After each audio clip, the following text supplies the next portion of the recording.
Стравот од коронавирусот дома ги остави и оние кои имаат други сериозни здравствени проблеми. Станува збор за хронично болни, но и случаи кога проблемите се јавиле во меѓувреме.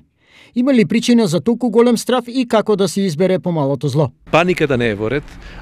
Имамо моменти на паника и на масовна хистерија, така да мислам дека тие не се добри појави и ги прават невротични нашите пациенти, испаничени, често и сето тоа смета да правилно расудуваат во однос на здравствената состојба. Најдобро е она што го советуваме во овој момент преку амбулантите, да комуницираме преку телефоните, кога е можно, меѓутоа и таквите состојби на хистерија некогаш прават телефоните да постојано да звонат, беспотребно да звонат пациентите, така да и сепак советот е преку телефоните да се консултираат, секој поедин случај е посебен. Недоаѓањето на лекар во овие услови е предпазливост која треба да се почитува, но ординациите предпазливоста, особено во овие услови, ја имаат како приоритет. Ние имаме специјален режим сега на функционирање.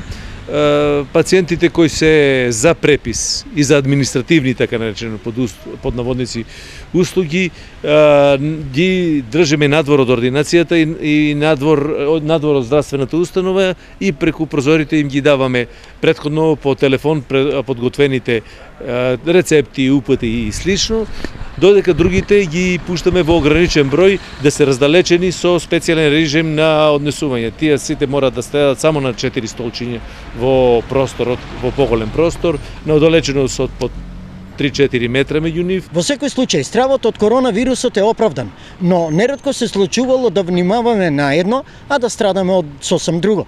Од овие причини, препораката на лекарите е ништо да не се остава во втор план. Консултациите со нив не треба да престанат. Од појавата на проблемот коронавирус, посетата на лекарските ординации е намалена. Сметам дека некаде меѓу 30 и 40% од закажаните и предвидените прегледи доваѓаат, додека некаде 60 до 70% не доваѓаат, бидејќи има до 11 часот не може после 11 часот не може да доваѓаат пензионерите, а тие се сепак најболната група во нашите ординации. Прилагодувањето кон новонастанатата ситуација е неминовно. Факт е дека и покрај намалената фреквенција на пациенти, интензитетот на работата во овие ординации не бележи пат.